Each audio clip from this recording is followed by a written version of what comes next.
I look at the camera? You can if you want. Okay.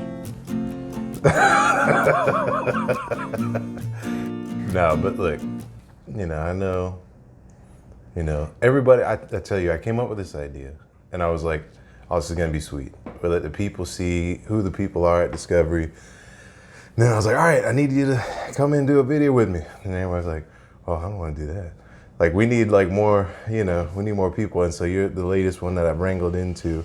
So for anybody that doesn't know, you're my lovely bride, Mrs. Hall here. And so it's, I thought, man, why am I saying I'm looking for other folks? What I was trying to do was get like the leadership, the ministry leaders in the church and that kind of stuff, but it's proven to be a little more difficult than I thought it was going to be. So now I wrangled you into it because we have a rare occasion with no babies. I mean, we still have them, but they're just not here. So I was like, you know what? We tried to go to the office, didn't work, construction going on there, and it was like, sounded like the place was gonna fold if we were in there. There's no way we could have done it. So it's like, well, why don't we just do it at the house? So anyway, this is interesting too, because I'm like, well, usually I'd be like, well, what's going on with you? But You know what's going on? I know exactly what's going on with you. It's also going on with me. so I'm going to talk to myself here. But I think probably one of the good things is, one of the best places to start is your faith. Tell me about your faith.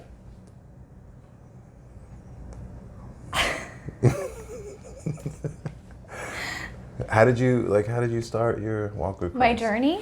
Yeah, your faith journey. Well, I feel like I've always kind of known God existed. That might sound like a weird thing, but... Well, what do you mean? I always just had this idea of when you die, where do you go? Like, my brain just can't stop thinking. It doesn't just shut off. Not sleeping. Yeah. And I just always had this thought of there's got to be more after that. We can't just, I know it sounds strange, but my brain just doesn't shut off and stop thinking. Like, I've got to continue on somewhere. Yeah. Well, like, your brain will shut off at some point. But your soul, my thoughts. My soul, which I didn't know at the time because I was little. Oh, like, I'm saying like I'm like 6 or 7. Oh, okay, I see what you're saying. I'm not, so. My brain. I'm thinking, where do my thoughts go? Where do my feelings, my emotions go? Where does that all go? That can't just end once my body dies. So, and I've always just had this feeling that God, I've just always known God, there's God. Yeah. But I didn't start going to church until I was like 9. Okay. So all of these thoughts were like when I was 6, 7, 8 years old. And then started going to church. Maybe when I was 8, I started going to church. And then, my grandma was Catholic, so there was always crucifixes and pictures of Jesus around. So you were exposed into a lot of that stuff like super early then, I saw pictures, I've heard about Jesus, but nobody actually ever told me. You're talking about your dad's mom? Yeah. Okay. Which is very strange because my dad is not into religion, faith, anything like that. Yeah. But my very first time ever learning about Jesus was around Christmas time, and my grandma had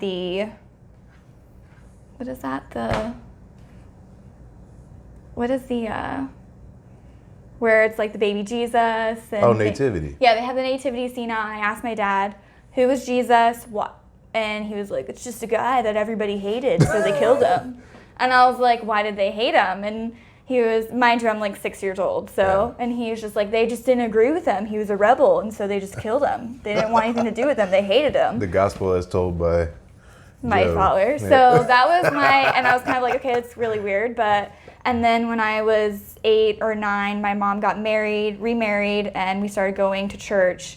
And then when I was 9, I got saved and baptized and kind of just always knew that God was real, and just, I don't know, it just felt, I don't want to say natural, but it just felt like the thing to do. Yeah. And then from there on, I've just always kind of, my faith and like prayer life has just grown since then. I want to say more like when I was like high school, I became more of like a dedicated, faithful follower. And then had a couple of years of rebellion. Yeah. But I don't know, it's just something I've always just known. I just feel like God has always been there with me. And I don't know, I was never like doubtful if he was ever real. Yeah.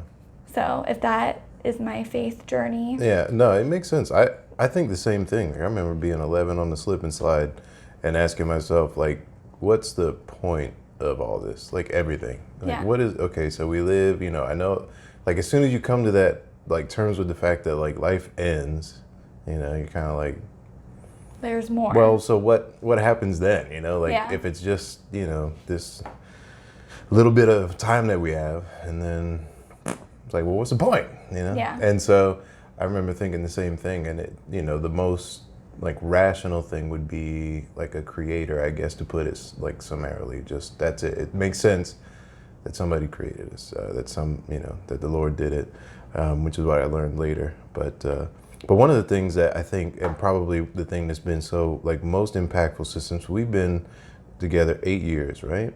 Mm-hmm. And we, one of the things that I boast in the Lord constantly when it comes to like our marriage, when it comes to like the way that we follow the Lord, right? Mm-hmm. I'm like, and we've talked about this, like, you know, when people go to complaining about their spouses or their significant others or whatever, and you're like, okay, like, you know, like, well, that stinks, you know, but like we don't have those kinds of things going. Mm-hmm. And so sometimes it's really hard to relate to that. But I think like, man, God has just so blessed our marriage because we put him right in the middle of it. And, you know, really, do you remember when, I tell people this when we first started talking about it, I was like, look, you know, like if your whole job is to make me happy and my whole job is to make you happy, right? Then we should be in good shape.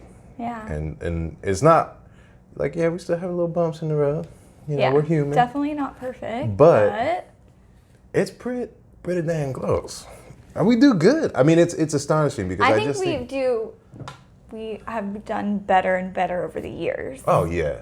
Yeah. But I mean, we do very well. We're just continuously learning and growing closer to the Lord so our relationship becomes better. Some of the other things that like, I'll tell people when I talk about like our marriage, I'm like, we took divorce out of the vocabulary. So like, okay, if you think about it from that standpoint, like you're not going anywhere, I'm not going anywhere. We got to work it out. We might as well get along, or it's going to be a long marriage. It's going to be a long life. So that's something else that like I try to encourage people. Sometimes I'm just like, man, like why, you know, and just coming to the terms with like we're, you know, when fully I'm wrong, committed. Yeah, well, fully committed and not being so stubborn. It's like when I'm wrong, you know, my bad. When you're wrong, you're, you know, and just always being preoccupied. Except I'm never wrong. Well, so I'm just kidding. Always being preoccupied though with that idea of like, how can we get back, you know, right? How can we make things better instead of how can we just sit and talk about what's wrong? Yeah. Such a waste. Finding a resolution. And one thing too, I feel like we always do is, okay, if we like have an issue and it's like an ongoing issue, we're like, how can we stop this? Because we keep going back to this situation. What is the resolution? Why do we keep coming here? And just kind of admitting, okay, it's not people aren't going to change overnight, but let's slowly work at it and think about and be self-aware of in a situation, okay, I'm not going to do this again because, you know. They're stupid. Yeah. Usually. Or how I used to never say sorry first. That was my thing. Right? Sometimes. I mean, but you know, just different situations where you change and you grow and another person kind of we both helps had you along. We brought our own unique set of challenges to it, given because, you know, I think we live pretty different lives. Like and I say just, I don't mean to sound like bad, but like you've been here your whole life. Yeah. And so, and this is the longest now I've been anywhere my whole life here in Florida. And so, because we met about 2 years after I got here. So, so you've been here for 10 years. Actually, I said that, but I don't even know. I got here in 2010, so I'm lying. How's that? That was only a year. So I met you a year after I got here. You know what I'm saying? I don't know, man. I'm about to move quick. Yeah. Anyway, what I started to say was that the thing that really, when we were at Discovery, right? And I don't know if you remember, it was one of the first few sermons that I did. And it was, somehow we got to, look, this is bad, man. The preacher, man, I don't even know what he said. But we were talking about marriage. And I was like, hey, I told you like earlier in the week, I was like, hey, I need you to come up. And because when we're talking about marriage, it's not just me, it's not just you, it's us. We're one in the eyes of the Lord. And so I was like, I can't sit up here and just speak from this side without the input. And you read that passage out of 2 Peter. And man, it was like, for me, to think about this, because you have always been like, you've always, believed in the Lord. I've always believed in the Lord. You have been more faithful, though, to like the gathering, like the fellowship, specifically like American church on Sunday morning, right? Like, Yeah. I have not.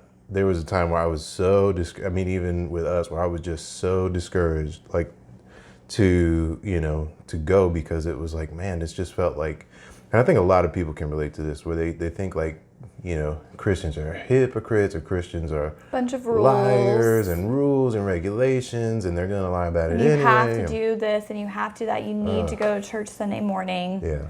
Yeah. And you have to like do a bunch of check boxes.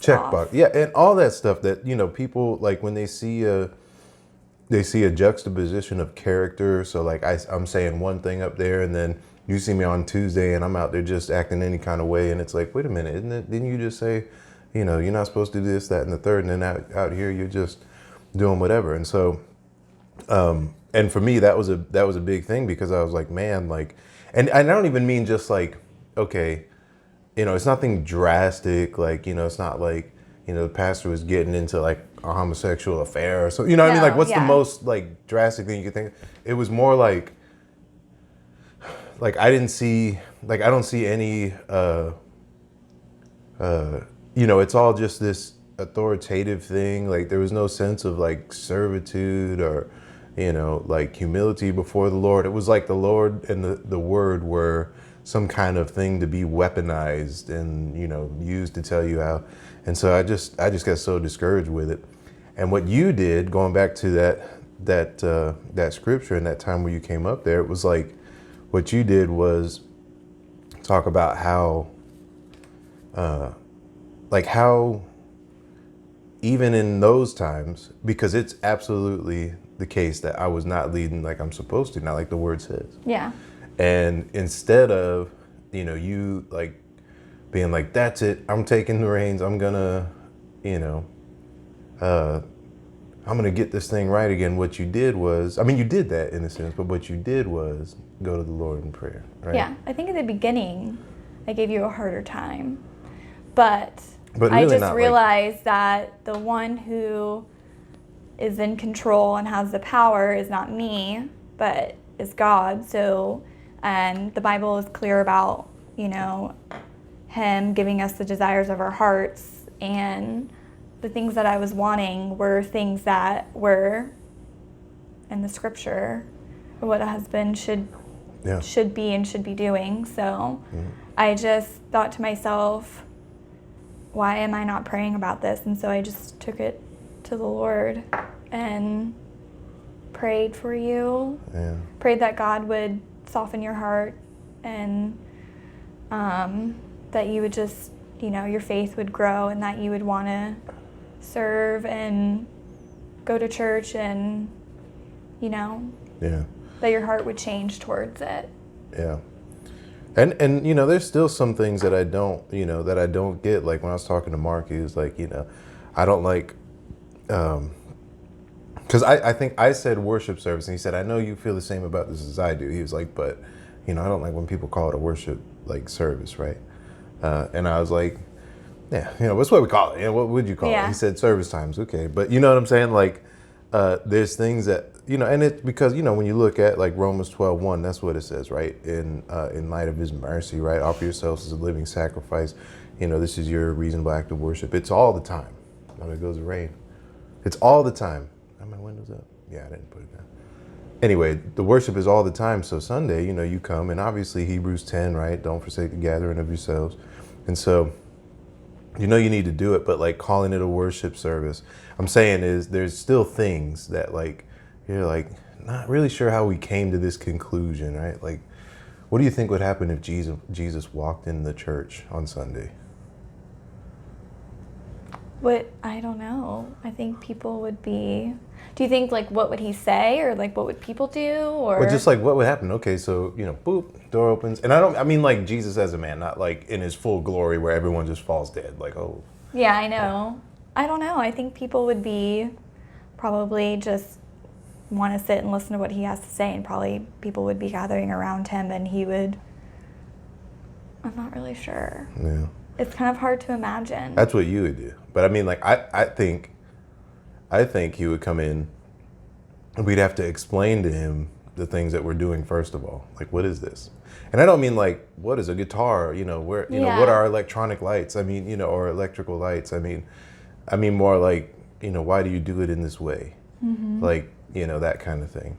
I definitely think he would give us instruction. You know what is interesting though about what you said? Because I think a lot of people say it. Like if he walked in, I'd be like, you know, teach me, you know.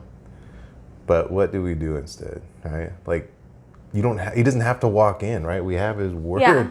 Like we could just go look at it. But then when you think about him as a person, it's like, oh, I'd love to do that. But really, would you? You know what I mean? And so that's something that I was talking about recently, where I was like, you know, because what I was doing is coming and be like, hey, did you read your Bible today? Hey, did you read your Bible today? And you're like, and I thought better of it. I was like, man, that's messed up. That doesn't encourage you. You don't think like, oh, I better read it. You know, like, and if that's the thing, like if that's the motivation, I got to read it so Mike doesn't ask me a stupid question again.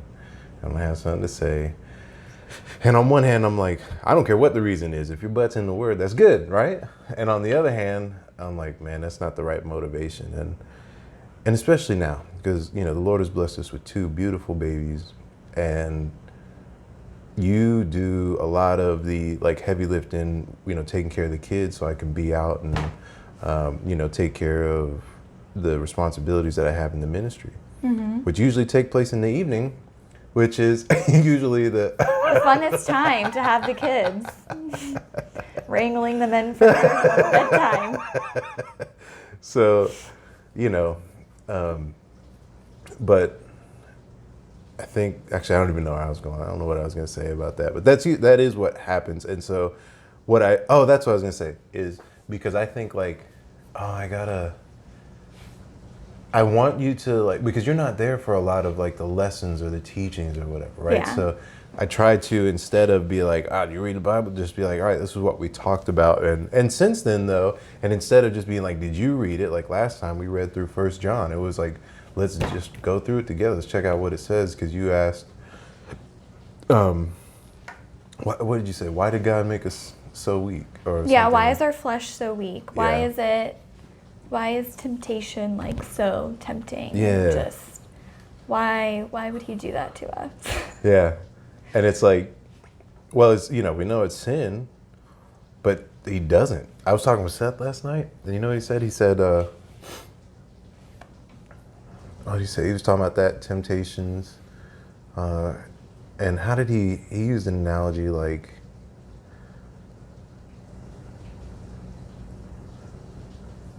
oh man, what did he say? It was something that, like, he said, let's say you're addicted to coffee and I'm sitting in front of you and I have a cup of coffee, right? I could be tempting you, right?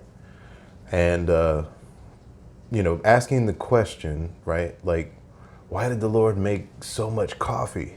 Oh, yeah. Is not the same as what sparks the love of coffee in me type thing. I think it's how that thing went. And so that, I think it's a brilliant thing, right? But like, I think your response was good, because you're like, he really didn't, and then he gave us the resources to overcome that. Like if you're just drawing close and... Well, the Holy Spirit, right? Yeah. Christ gave us victory over sin. Holy Spirit is in us. And so I was talking with Ryan about it. He said, you know, doing all these little word studies, you know, the word used for sin in like in 1 Timothy and that kind of thing is it's actually like the Greek word is like missing the mark. So it's not like this volatile or like violation of, law. It's just like, here I am, there's righteousness is the mark, and sin is going to be like, donk, right? Yeah. And now I'm going to miss the mark. And so, and that in that passage where it says, to him who knows to do good and does it not or does not do it, to him it is sin, right? And that's, bonk, should have done something right, you didn't. And that's what the idea is. And so when we think of sin and the temptation of sin, it's like, man, we're not weak, we're just lazy. We just want to do it, Well, and I also said too, on top of that, there's so much more distracting us It seems like from, because how far technology has come. There's The there's convenience. the internet, there's movies, there's so much more. I feel like there's so much more entertainment than there was thousands of years ago. But I mean, I guess anyone could really say that because people probably just laid around. But I feel like there's so many more distractions than there used to be. Yeah. So it is, I feel like it's more difficult to, when you pick your phone up, if you have like the Bible app, if it's right next to like Pinterest or Facebook or Instagram or just Google, Yeah. you're more apt to click on those other things rather than your Bible app. And it's just so many other things I know. are in the way. Yeah. I mean, if only there were scripture that tells you how to avoid the temptation of YouTube black holes, but and that's exactly right. You did say that, and that's how we got to, 1 John, because it was talking about how he wrote that letter. It's only a couple generations out, and already they were starting to integrate practices from the world into, practices that were not, the Christian practice. I don't know. I really think that I think it can be a tough thing to be a Christian. How do you feel about it? How do you feel about being a Christian in today's day and age? Not just as a Christian avoiding distractions, but as someone that has, given their life to Christ, and, works in, because you still work full time. Mm-hmm. You work in an environment, like I got it made in the shade, now. Like before, you catch an HR case for sharing the gospel. Now, that's all I'm supposed to do. Yeah. But you know what I'm saying, you're still maybe you don't catch an HR case, but you're still in an environment where you're not dealing more often than not with Christian folks. Yeah. I think that, I don't know, I feel like my faith, though, it makes it easy for me to handle situations, if that makes any sense. Or just like, there's a bigger picture and I can see it, in that, not to get caught up in silly situations or getting upset about things and just kind of going with the flow. Does that make any sense, what I'm saying? Yeah, No? like you're not struggling. Yeah. So much. And just it doesn't hinder being your... an example of just, I don't know what I'm trying to say. I don't either. You lost me after. I know. But are you saying that you don't struggle with being a woman of faith in your environment? Exactly. Okay. Well, what is your favorite Bible verse? And yet, while we are still sinners, Christ died for us. Okay. You know where it's at? Go ahead, look and see if you can find it. I used to know. This verse is... Put me on the spot. I know. Well, I can't give you an unfair advantage over the... I knew it was Romans 5:8. I was going to say Romans, but... Do you want to say it and then be wrong? But God demonstrates his own love for us in this: while we were still sinners, Christ died for us. But my favorite part of that is while we were still sinners, Christ died for us, because Amen. we didn't have to do anything.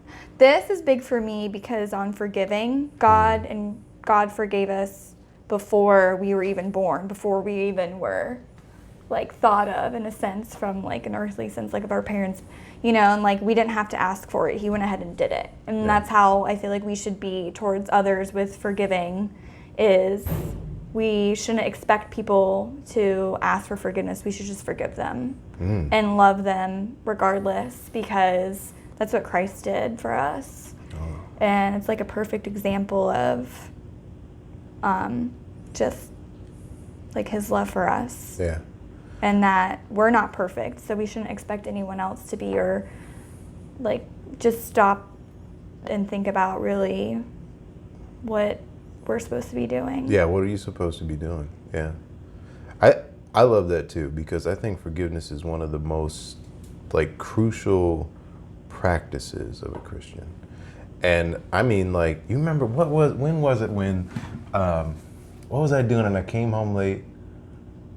Man, it wasn't too long ago. Oh, when you had to go to work. Yeah. And I was there at that little meeting, and it took way longer than I thought it was. So the kids were sick. No, my mom was sick. That's right. I had to watch the kids. kids. Yeah. So we had to split up the day. And you were supposed to be home at a certain time. Yeah. You were not. And yeah, not even close. And I remember. And you weren't answering your phone or text messages. So I was thinking to myself, how am I going to? Where am I going to hit him in the liver, right? Yeah. In the neck. But when I came in, I knew, right? I wasn't like, I'm sorry. I was like, would you please forgive me? And then I remember you looked at me and you were like, but you weren't, you knew it, right? Like, you know that I was like, and I think I said, I want to be angry at you. Yeah. I said, I'm angry at you, but I don't want to be. And I understand. Yeah. And I really want to like punch you right now, but I love you and I'm just going to kiss you. And that was, but I mean, I think that even just in a conversation, right? Like, sometimes being like, I'm sorry is just cheap. Yeah. You know, or people will just say that when they're like, they think it might be a minor inconvenience. I'm sorry, could you do that for me? You know what I mean? Like, instead of just, but like if you start that conversation with, you know, would you please forgive me? You know, I mean, there's so much, I think it says a lot about where and I think it's easier to come in the situation that way, instead of you coming in and being like, well, I'm late, you know, deal with it kind of thing. Yeah. And so. Because I could totally see, like, man, that would stink. Like, that would be a drag. Like, you know, I know where you're at when trying to deal with these little kids. And I have another favorite one too. Okay, lay it on me, baby. Okay, hold on. But yeah, I love this idea for, you know, of forgiveness first, especially when there's conflict.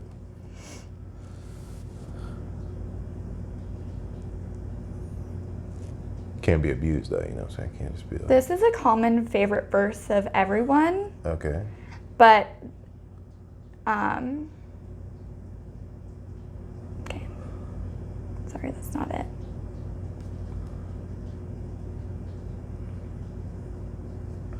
But it's not this actual verse. It's the verse before it. So it's Philippians 4:13. That everybody loves, but I love what's in front of it, because I feel like people really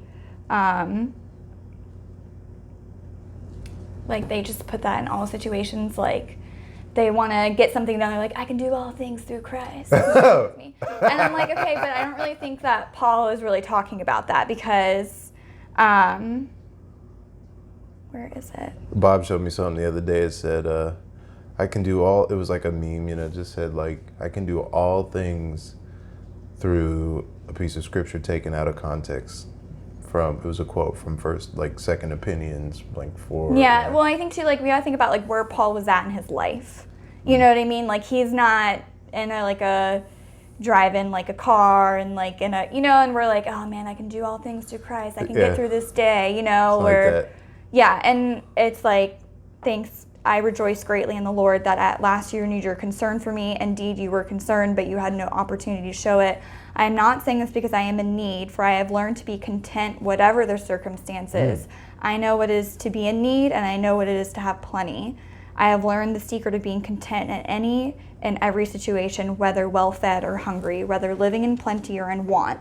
So I just feel like he's saying more like, not us winning like a baseball game or, you know what I mean? Or just simple things like, or acing a test. And I feel like that's where people are getting that from. He's talking about like being in poverty or being in like these circumstances of more serious situations. You know, does that make sense? Yeah. And I just think it's so much more powerful when you read that verse 12.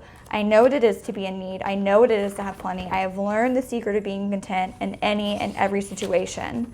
And it's more of, I can do all things through him who gives me strength. I feel like it's more of like people that are really struggling. They don't know how they're going to make ends meet. They just been diagnosed with some kind of horrible disease, and God's going to give you strength because you know what it is to be content in every circumstance, every situation. It's not about, you know, and maybe it is strength to win a baseball game. I don't know, but I just feel like 13 is always taken, but I think the real, I don't know, for me, the real moving thing is the verses in front of that, honestly. So.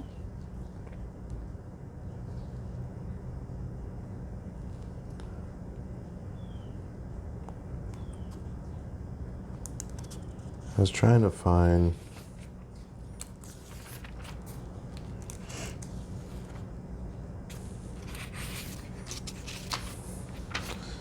No, it was 1 Timothy 6. Yeah. I love that because he said it, you know, this in this letter that he wrote, right? We look at 1 Timothy 6, but godliness with contentment is great gain. And he's talking about, you know, like the love of money in this case, but it is the same thing, right? Or where he says like, you know, and you know what? Actually, speaking of Philippians, I love that because that's exactly where we're going to be heading and not be heading, but that's where we're going to head to, right? And so the idea of joy, like what would make you happy? Me? Yeah. Well, a lot of things, but joyful is just... What's the difference between happiness and joy? I feel like joy is like deep down. Like it's happy is a mood. You know, and little things can make you happy, but joy I feel like is like when big things happen. Like nothing can take away that joy. You know, like, or like things like when you hear somebody just got saved, or like when you see your child accomplish something. Yeah.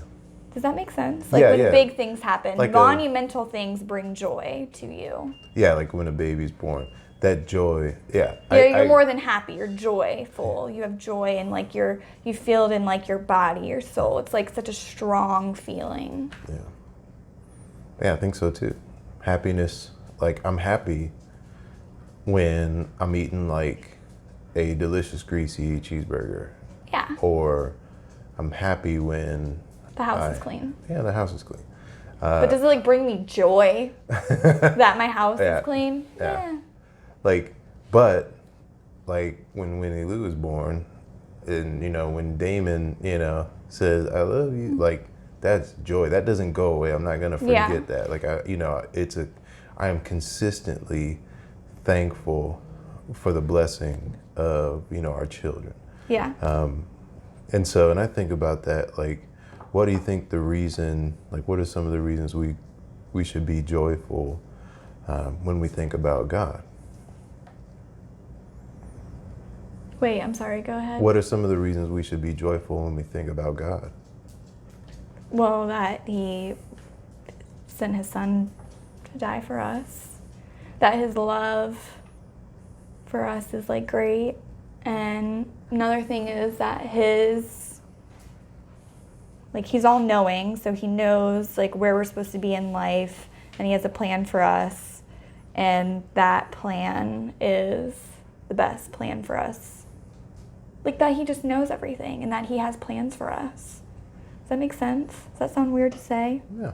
No. Well, I mean, I think I understand what you're saying. It's good to know that you or that he's always with us too in every situation. Yeah. Well, because I think about like if we it's easy for me to be thankful for the Lord just for being around right this moment, like this instant, the fact that I have my life here still. Reading through the beginning of Philippians where, Paul's like, yeah, me to live is Christ, die is gain. Like, I'm fine being alive. In fact, I probably should stay around to help you guys out. Yeah. I'm ready to die. I'd rather be dead. Mm-hmm. And so, and I can relate. It is hard to like think, well, I could be here, and yes, I'm happy with you and with my children and the home that the Lord has blessed us with and all the rest of that stuff. But would I rather be with God or with you lousy bums, right? I mean, and I know it's like you would, like you love me, but like I ain't no Jesus, you know what I'm saying? Like you probably rather be with the Lord, and I guess that could be tricky. It doesn't mean like we're like just like looking for ways to die by any means. But absolutely okay with, if that's what it is, that's what happens. We know where we're going. It's that blessed assurance. We're going to go to the best place there is. So why be we can't even imagine. Yeah. So when I think about the joy, but what's interesting is you think about like the opposite. Well, it's nice to know that there's something good, but what about the fact that it's not just something that's better than here, but it's something that's infinitely better than something that is infinitely worse than here. Like hell, right? Like, okay, he saved us from that. Not by anything that we did. Yeah, and he cared enough to save us from it. Yeah. And so it's hard to, like when you think like, what's that song? Count Your Blessings. Name them one by one. Yeah. It's like when you get like, sometimes that'll pop into my head when I start thinking about like things that just get to you, I don't usually get really frustrated. I'll get grumpy every now and again, especially with your sleep, gets messed up or whatever. But like it's usually a fleeting passing thing. It's not like walk around miserable. And but it's just hard to think about the Lord and not, I mean, even when things get rough, you know what I'm saying? Like, and we've been through those. And it's like, well, and sometimes I'll be like, actually, most times I'm like, I gotta figure this out. I gotta, figure out how I can line it up. And you're like, yeah, God knows what he's doing. And then he has a plan. He's in control. Yeah. See, and I think I do, right? Like, I understand that, he's the one that makes everything go, right? But I also understand that this free will that he's given us, right? Like, it's like, we can't just sit on the couch and expect that's what mountains to move, But like, what if I make the wrong move, right? That's what I'm always thinking about. Like, I know, but if you pray, you read, he'll lead you. Yeah, I think that's He'll true. just know. Something will just tell you. Something just told me. I'm not sure what it was. Man, I don't know. I'm excited that we had a chance to sit down and talk. And that we can share it with folks because, when it comes to like the ministry at Discovery, the Lord's ministry at Discovery, that, he's seen fit to place me in, that I found myself in, and by no small stretch, you as well. I think it's good to give like just how we talk. Obviously, it's a little different because we have microphones, and there's the phone is right there, but it's not that much different than how we do anyway. Yeah. Actually, probably a little bit less laughter in between because they can see me. Anyway, I love you, baby. Thank you for hanging with me and doing this. You're welcome. I love you too.